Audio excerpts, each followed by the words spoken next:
ان الذين آمنوا وعملوا الصالحات اولئك هم خير البرية۔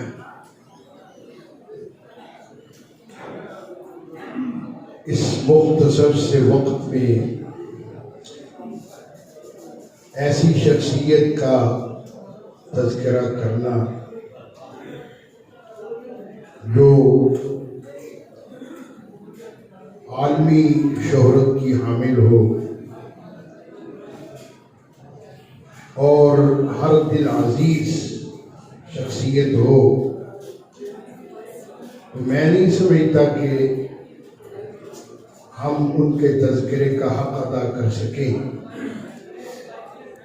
میں تو ایک اس کار خیر میں حصہ ڈالنا چاہتا ہوں کہ ہمارا بھی حضرت قاری صاحب سے کچھ تعلق تھا۔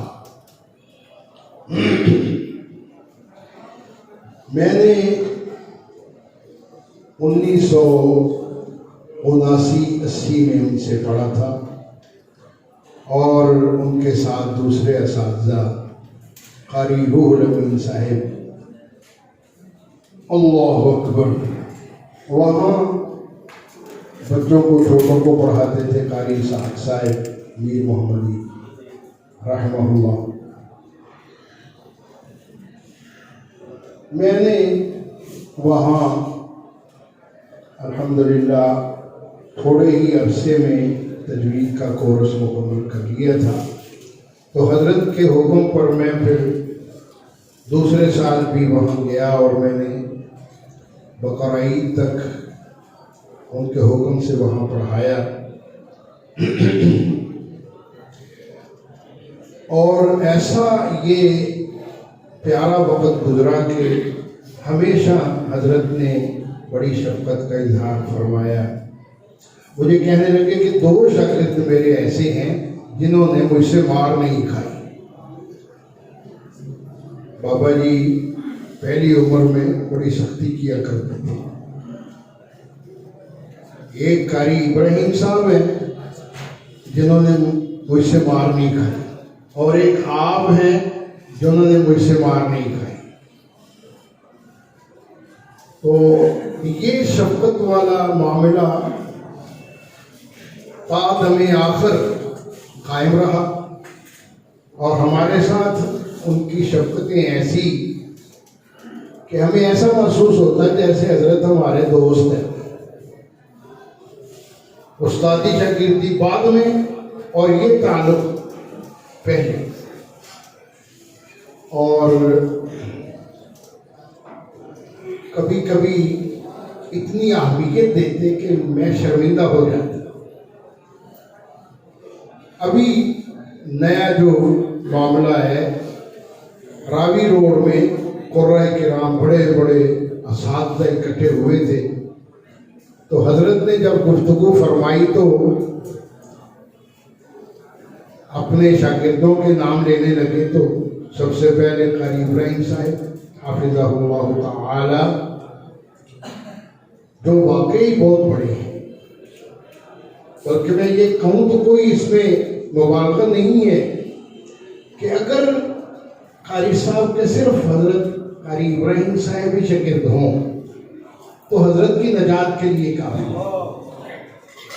ایسا اہم ہیرا جماعت کو دیا ہے کہ میری نظر میں جس کی کم از کم ہمارے اہل حدیثوں میں تو کوئی مثال نہیں۔ یہ ایک علیحدہ موضوع ہے، قاری صاحب کی عظمتیں، ابراہیم صاحب کی، ان کی جو اللہ نے فضیلت دے رکھی ہے، شان و شوکت دے رکھی ہے۔ میں تو ان کو اپنا ساتھی نہیں سمجھتا بلکہ ان کو اپنا استاد سمجھتا ہوں، اور میں نے کئی دفعہ اظہار بھی کیا ہے کہ قاری صاحب مجھے کوئی وقت دے دیں تو میں آپ سے استفادہ کرنا چاہتا ہوں، تو وہ ہنس کے کہتے ہیں قاری صاحب مذاق تو نہ کرو۔ بہرحال یہ ان کی محبت ہے۔ یہاں ایک بہت بڑی محفل سجی جس میں دیوبندی قرۂ کرام بھی آئے ہوئے تھے۔ قاری زہرم صاحب اس وقت چھوٹے سے تھے، بڑے سالوں کی بات۔ قاری صاحب قاری صدیق صاحب فیصل آباد والے دیوبندیوں کے بہت مضبوط قاری تھے، بہت اعلیٰ قاری تھے۔ قاری سعید احمد صاحب لاہور والے، قاری ادریس فاروقی صاحب، قاری ادریس آصف، اس طرح کے قرۂ کرام بھی ہمارے ساتھ آئے تھے پڑھنے کے لیے۔ اور یہاں چھوٹا سا تذکرہ میں کروں گا، قاری حبیب آباد والے صدیق الحسن صاحب رحمہ اللہ، میں کسی اور پروگرام سے واپس آیا تھا تو وہ تھے منتظم، تو مجھے وہاں انہوں نے نیچے ادھر کمرہ ہوتا تھا ادھر بٹھایا اور کہا کہ دیوبندی قاری بڑا اچھا پڑھ رہے ہیں، میں تو آپ کا انتظار کر رہا ہوں کہ ہمارا بھی کو آئے۔ دیسی گھی کا حلوہ انہوں نے مجھے پیش کیا، چائے پلائی اور اسٹیج پہ بھیج دیا۔ والد جو مجھے اللہ نے عنایت فرمایا تھا میں نے وہ پیش کیا۔ حضرت قاری صاحب تعارف کروانے لگے کہ یہ قاری ابراہیم ہے، یہ میرا شمس القرہ ہے، اور یہ قاری محمود الحسن ہے، یہ میرا قمر القرہ ہے۔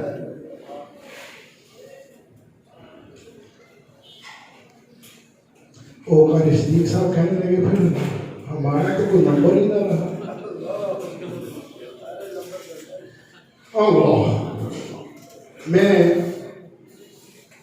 پہلے حج پہ گیا سن 1993 میں، حضرت صاحب بھی ادھر موجود تھے، ملاقات ہوئی، بس مجھے نال ہی ساتھ ہی چمٹا لیا، ہوٹل میں لے گئے۔ میں بیت اللہ شریف میں رہتا تھا، میں نے ارادہ کیا ادھر کہ میں حج کر کے جاؤں گا، تو پتہ نہیں قاری صاحب نے کیا کہا کسی کو، وہ میرے پاس شاگرد آ گئے، میں بیت اللہ میں تھا، کہتے ہیں حضرت قاری صاحب نے ہمیں بھیجا ہے کہ قاری محمود آیا ہے، اس سے کچھ سیکھ لو۔ وہ میرا غازی خان کے علاقے کے ساتھی تھے، بہرحال مجھ سے کافی دن وہ پڑھتے رہے۔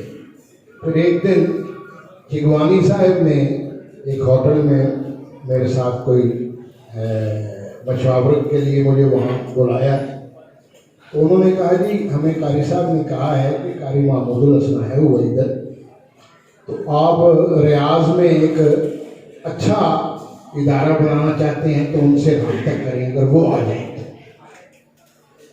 یہ ان کی شفقتیں ہیں اور ان کا حسن ظن ہے۔ تو مجھے وہ کہنے لگے کہ ہم عام قاریوں کو 1000 ریال دیتے ہیں، آپ کو 2000 ریال دیں گے، آپ ہمارے پاس ریاض میں آ جائیں۔ میں نے اپنا معذرت کی، جو بھی میرے بڑے بھائی بھی اللہ کو پیارے ہوئے تھے، حضرت والد صاحب بھی پیارے ہوئے تھے، گھر میں اکیلا تھا، اداروں کو چلانا ضروری تھا۔ بہرحال یہ ان کی شفقت اور محبت۔ قاری بشیر احمد عزیزی صاحب کبھی حضرت بابا جی کی عظمتیں بیان کر رہے تھے، ہم دونوں اسی سفر میں اکٹھے ہو گئے بابا جی کے ساتھ، اور بابا جی نے ایک مرید کے گھر دعوت دی، انہیں ساتھ لے گئے، تو کہنے لگے کہ یہ قاری بشیر عزیزی ہے اور یہ قاری محمود الحسن ہے، آج نہ ان سے سننا ہے قرآن۔ سبحان، جس مجلس میں بھی قرآن قرآن قرآن۔ تو قاری بشیر صاحب نے بھی پڑھا، میں نے بھی پڑھا، اور ہمارا بڑا تعارف کروایا۔ اسی طرح دارالقرآن میں بہت بڑی محفل تھی، دیوبندی بھی آئے ہوئے تھے، لیکن دیوبندی ایک ہی پڑھنے والا تھا تو دوسرے سارے سننے والے تھے۔ تو میں گیا نا، جب قرآن کرام بیٹھے تھے تو میں جا کے میں نے بھی سلام عرض کیا، فرمانے لگے لاڑا آ گیا ہے، محفل جج جائے گا، پھٹ جائے گی محفل۔ اتنا محبت کا اظہار، اتنی شفقت کہ میں بیان نہیں کر سکتا کہ مجھ میں اتنی صلاحیت ہی نہیں ہے۔ اللہ اکبر، یہ ان کی پیار اور محبت کی ساری باتیں تھیں۔ مجھے اس دفعہ کہنے لگے کہ آپ نے مجھے بلایا نہیں ہے، میں نے کہا حضرت میرے پاس آپ کی شایان شان شاگرد نہیں تھے، اس لیے میں نے یہ گستاخی کی ہے، تو آئندہ میں انشاءاللہ ضرور۔ بہرحال کبھی کبھی ایسے ہی تشریف لے آتے، تو کہتے میں نے کہا چلو قاری محمود کے پاس رہتا ہوں۔ تو یہ وہ تو ہمارے باپ کی طرح تھے، اور یہ ان کے صاحبزادگان یہ بھی اس بات سے بخوبی واقف ہیں کہ میرا ان کا کیا تعلق تھا، بلکہ میں تو ان کا بڑا ہی لاڈلا شاگرد تھا، بڑا لاڈلا شاگرد تھا، اور ابھی تک ہماری اصلاح کرتے رہتے کہ یہ ایسے کام نہیں کرنا، ایسے نہیں پڑھنا، یہ ادائیگی صحیح نہیں ہے، ہاں اس طرح کی جو ہے نا ہماری رہنمائی کرتے۔ حضرت والد صاحب رحمۃ اللہ علیہ سن 1987 میں فوت ہوئے، 86 میں ہم ادھر کراچی میں تھے، ادھر والد صاحب نے تفسیر پڑھائی تھی، تو اس رمضان میں گوندلوی صاحب رحمۃ اللہ علیہ فوت ہو گئے۔ وہ والد صاحب کے شاید استاد تھے سب سے بڑے۔ والد صاحب اتنے روئے بلک کے کہ محسوس ہوتا تھا کہ ان کی جو ہے نا جان اب نکل رہی ہے جیسے استاد کی جدائی میں۔ فرمانے لگے مجھے اس طرح لگ رہا ہے کہ میرے شیخ کے جنازے میں اللہ نے فرشتے نازل کیے ہوں گے، اور جو میرے شیخ کے جنازے میں شامل ہوا ہے اللہ نے سب کی مغفرت کر دی۔ تو مولانا عبدالعزیز طور تھے، ہمارے استاد بھی تھے، میں نے مسلم شریف جامع البیان سے پڑھی تھی، انہوں نے وہ تعزیری تھی، ایک پروگرام ہم نے کیا ادھر کوٹ روڈ میں، تو وہ فرمانے لگے کہ ٹھیک ہے حضرت حافظ صاحب کا فوت ہونا بہت بڑا المیہ ہے، بہت بڑا سانحہ ہے، لیکن ہمیں تسلی ہے کہ ہمیں اگر کوئی غلطی لگی تو ہم حافظ عبداللہ بوڑھی مولوی سے پوچھ لیں گے۔ رونا تو حافظ صاحب کا بنتا ہے، اگر ان کو کہیں بھول لگی تو وہ کس سے پوچھیں؟ اس لیے ہمارا رونا تو یہ ہے کہ حضرت صاحب کے بعد ہم کس سے رہنمائی لیں گے؟ اللہ پاک ان کو کروڑوں رحمتیں فرمائے۔ باتیں تو بہت ہیں حضرت کی، جو میں اگر کرتا رہوں تو بیت جائے گا یہ سارا وقت جو بڑا ہی مختصر ہے، اور ساتھی جو بیان کرنے کی خواہش رکھتے ہیں وہ ماشاءاللہ بہت زیادہ ہیں، تو اس لیے میں انہی باتوں پہ اکتفا کرتا ہوں۔ میں ابھی فارغ ہی ہوا تھا 1-2 سال ہوئے تھے، تو میں امتحان لینے گیا عارف والے انہیں جچا، تو واپسی پہ حضرت قاری صاحب رحمۃ اللہ علیہ کی زیارت کے لیے میں ادھر آیا، تو مجھے کہنے لگے کہ امتحان لو ہماری کلاسوں کا۔ میری کیا مجال کہ میں انکار کروں، میں شروع ہو گیا امتحان لینا۔ یہ قاری اکبر اسد صاحب نابینے، یہ سب سے نمایاں، انہوں نے ایسے بڑا سبق سنایا منظر کہ جس طرح بندہ تجوید کے ساتھ تلاوت کرتا ہے، جہاں سے میں پوچھوں وہی۔